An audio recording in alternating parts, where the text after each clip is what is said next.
2 mini series produk analis kebijakan. Kali ini kita akan bicara tentang policy paper. Kenapa kita perlu mendokumentasikan saran kebijakan? Hasil analisis kebijakan akan bermanfaat apabila dikomunikasikan secara efektif kepada pembuat kebijakan. Salah satu bentuk komunikasi yang umum dilakukan adalah melalui pendokumentasian secara tertulis.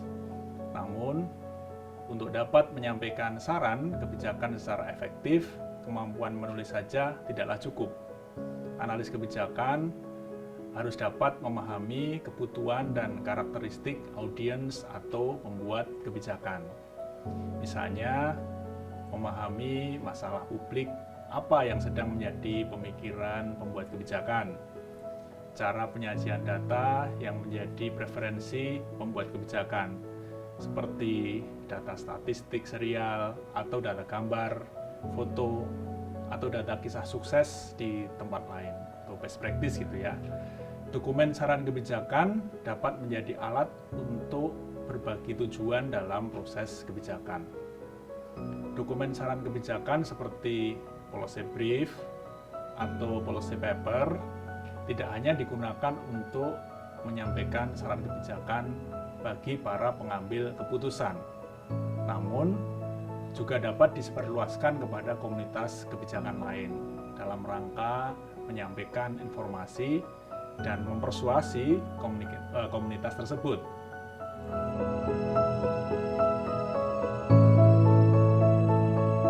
Policy paper merupakan analis atau penelitian kebijakan yang didesain untuk menjawab pertanyaan penelitian yang relevan dengan kebijakan. Dokumen ini berisikan bukti atau evidence yang dikemas dalam serangkaian data dan informasi, serta analisis yang dapat digunakan sebagai bahan pertimbangan dalam setiap tahapan kebijakan atau policy cycle. Oleh karena itu, dapat dikatakan jika policy paper lebih bersifat akademis jika dibandingkan dengan policy brief, karena policy paper memberikan perhatian yang lebih pada tinjauan akademis terhadap argumentasi tertentu dan juga penilaian-penilaian subjek tertentu berdasarkan pertimbangan intelektual dan kriteria intelektual.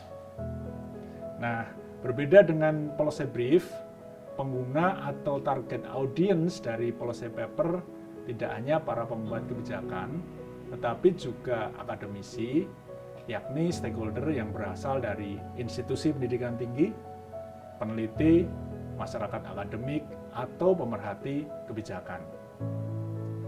Sedangkan masyarakat umum bukanlah target utama policy paper selayaknya policy brief.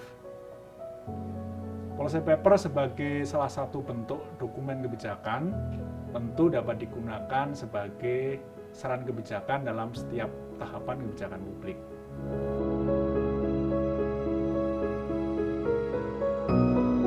Di sini, policy paper bertujuan memberikan rekomendasi dengan jelas bagi para pembuat kebijakan, karena policy paper merupakan dokumen penelitian yang berfokus pada isu kebijakan tertentu dan memberikan argumentasi komprehensif serta persuasif pada sebuah rekomendasi kebijakan.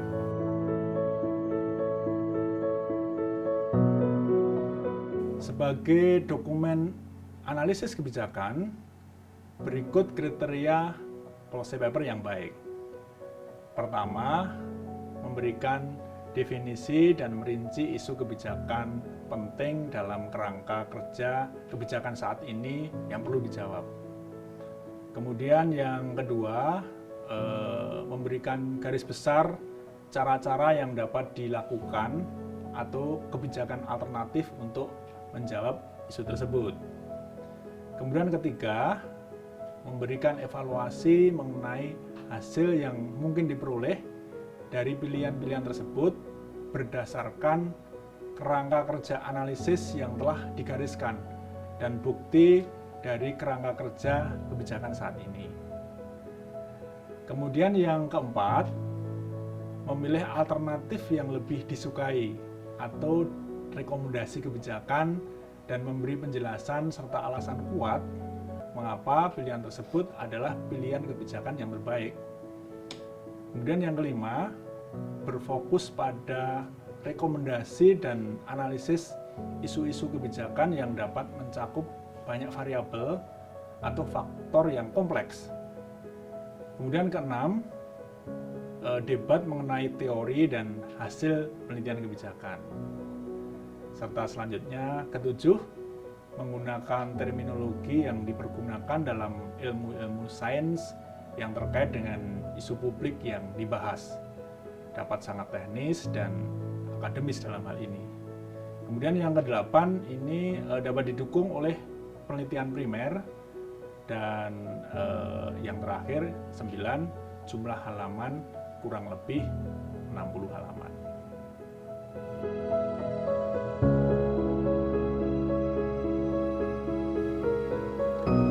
Lalu berikut cara menyusun policy paper yang efektif. Pertama, mendefinisikan masalah atau isu kebijakan dengan mencermati dan menggarisbawahi urgensi dan temuan signifikan terkait masalah atau isu kebijakan tersebut dengan berbagai basis data, sehingga pendefinisian masalah ini bersifat objektif. Kemudian yang kedua, menyajikan analisis data, bukan sekedar menyajikan data. Pada tahap ini perlu ditunjukkan bagaimana penulisan policy paper sampai temuan atau rekomendasi melalui analisis data kualitatif dan kuantitatif. Kemudian yang ketiga, buatlah kesimpulan dengan hati-hati agar tidak terjadi kesalahan dalam melakukan interpretasi. Kemudian yang keempat, meringkas temuan atau rekomendasi kebijakan. Rekomendasi kebijakan dirumuskan secara spesifik untuk memecahkan masalah yang juga spesifik. Nah, di sini hindari generalisasi. Kemudian nomor 5, merumuskan kriteria untuk mengevaluasi data. Hal ini penting untuk menjelaskan asumsi kunci dan metodologi yang mendukung analisis. Prioritaskan kriteria yang digunakan.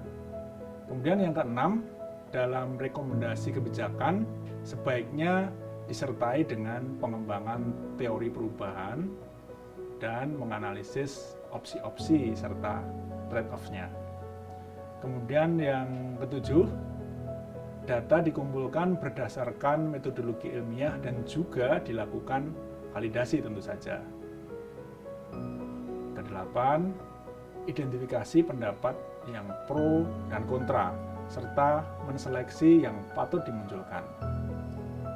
Kemudian kesembilan, memprediksi hasil atau outcome yang diperkirakan akan muncul, baik itu diharapkan maupun tidak diharapkan.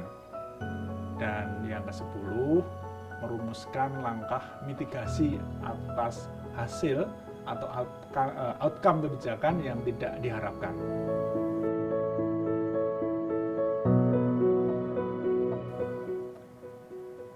Berdasarkan Peraturan Kepala Lembaga Administrasi Negara Nomor 28 Tahun 2017, berikut sistematika penulisan sebuah policy paper. Yang pertama, diawali dengan ringkasan eksekutif. Kemudian kedua diikuti dengan adanya pendahuluan di situ, latar belakang dan kebijakan menyusul. Ketiga, kemudian yang keempat ada pernyataan kebijakan. Kemudian yang kelima, tentu saja harus ada pembahasan. Kemudian keenam, kesimpulan dan rekomendasi. Ketujuh, apa referensi yang digunakan. Kemudian yang kedelapan adalah lampiran. Serta terakhir, menuliskan biografi singkat penulisnya.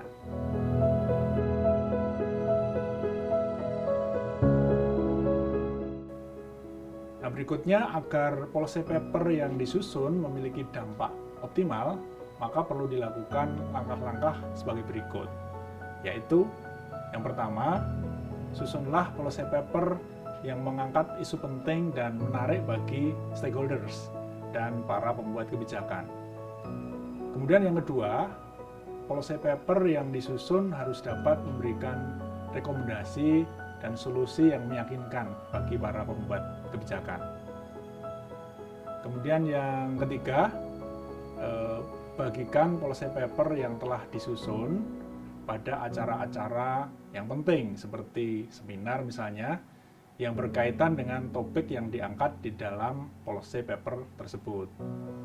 Kemudian yang keempat, perlu diingat hari ini peran internet, khususnya media sosial yang tidak dapat dipandang sebelah mata saat ini. Nah, bagikan policy paper melalui media sosial,